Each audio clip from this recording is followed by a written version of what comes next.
I think the biggest hurdles that we've had to overcome over the last probably 12 months have probably been twofold. The first one is how our sector is perceived out there within our communities, but also by the government. And the second one is how do we support our franchisees through uncertain times, uncertainty over trade, continuity of trade, and all those types of things, cash flow, all those things, like many businesses, have been key hurdles, I suggest, in the last 12 months. So, the two areas: educating the government that actually our sector is not a super spreader, it isn't a danger, it's actually a benefit.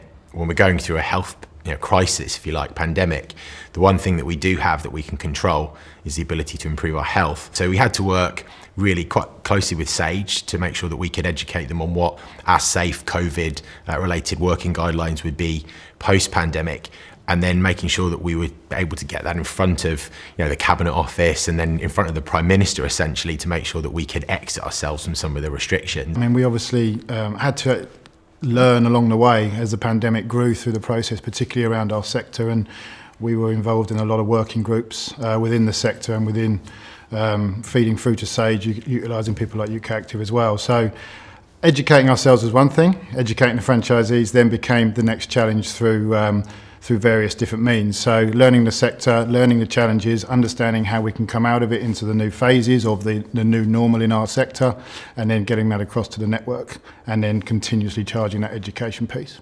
I think probably some of the bigger changes we've made is really upping our communication, and we've done that in a number of different ways. Whenever you're faced with a crisis, the first thing you have to do is think about your plan. So how am I going to respond to this particular challenge or crisis? So for us, it was about making sure that we were constantly in contact with our franchisees on a live basis, so where they had challenges or concerns about their business or about something they'd heard in the news, we were there on hand to make sure we could reassure them or listen and say, actually, no, Joe, we don't have an answer for that. We're going to go away and we're going to find out for you and we're going to come back to you. And also making sure that we then translate that out to the rest of the franchisees, because if one franchisee has that question, it's very likely that others are thinking it, but they just haven't asked it yet. So making sure that everyone had that up-to-date information. And then secondary to that is to create a structure around how we dealt with the pandemic and then beyond it. So we had two distinctive operations manuals, essentially, that we created throughout this. One was Together We Rise and one was called Together We Thrive. The Rise piece was more about how we dealt with the pandemic as it's unfolding, and then Thrive is how we've dealt with it as the pandemic has started to ease a little bit and as we've got back into more of the new normal that we see today. Things were changing every day, obviously, so to understand what we needed to get across to our network, we almost kind of over-provided the communication at the front end, particularly in the early stages. And then Together We Rise kind of was born out of that. So what do our clubs need to do to prepare themselves for coming out of what was initially the first lockdown? So not just kind of how it links to the pandemic, but just general safety concerns, how we keep our clubs safe for our consumers, but also how our staff are safe, as well as keeping safe to new environments that we're faced with through the pandemic. So little things like just making sure air conditioning filters are cleaned on a regular basis, because it was part of the ventilation process that came through the pandemic and how that affected potential spreads and so on and so forth. And then Together We Thrive was really about trying to maintain that and keep talking about that, again, slightly over communicating it if we can. So they were born, and things like webinars on a regular basis out to the network really helped those guys kind of feed back whenever they needed through their club teams to ensure the consumer was coming back to a safe environment. And if you consider as well, we've never had probably a time in any of our business cycles other than when we were forming a business where you stopped trading and got the ability to rethink and kind of refocus. So doing 40 plus webinars for all of our functions across the piece allowed us to get to a point where we essentially got everyone to a level.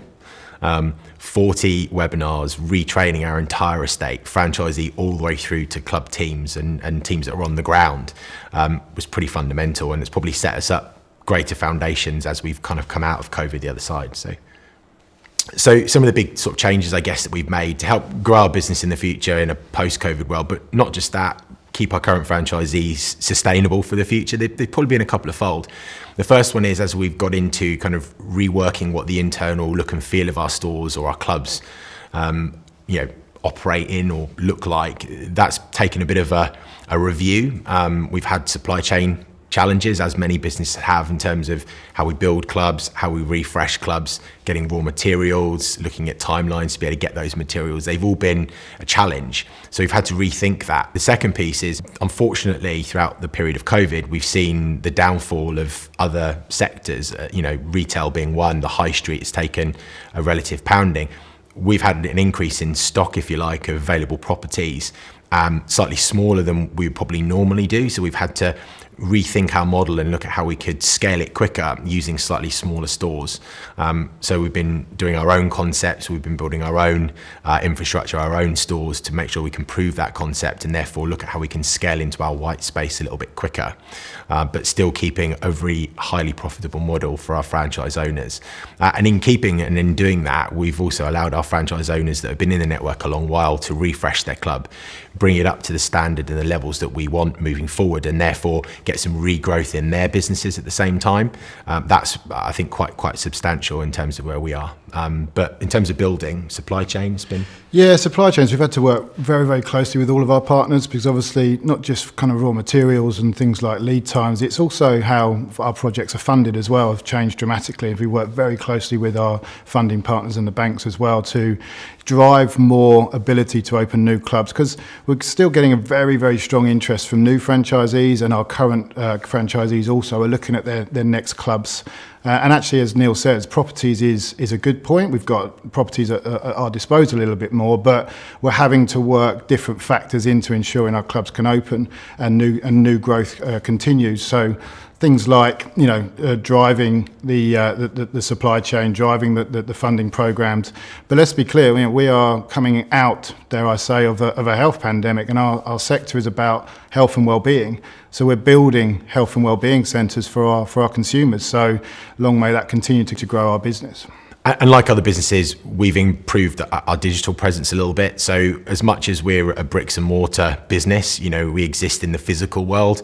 We know that the digital world is a big part of people's health and well-being journeys today. So whilst we did some interim work throughout the pandemic, we created a platform called AF Connect Online, which brings together at-home fitness on demand with all of the other areas of content that we provide around people's health and well-being. So we've wound our blog into this particular platform. We have our member benefits platform online here as well, and it's also a route for our franchisees to be able to generate leads into their business as well. So it's a great member retention tool, but it's also a great member acquisition tool.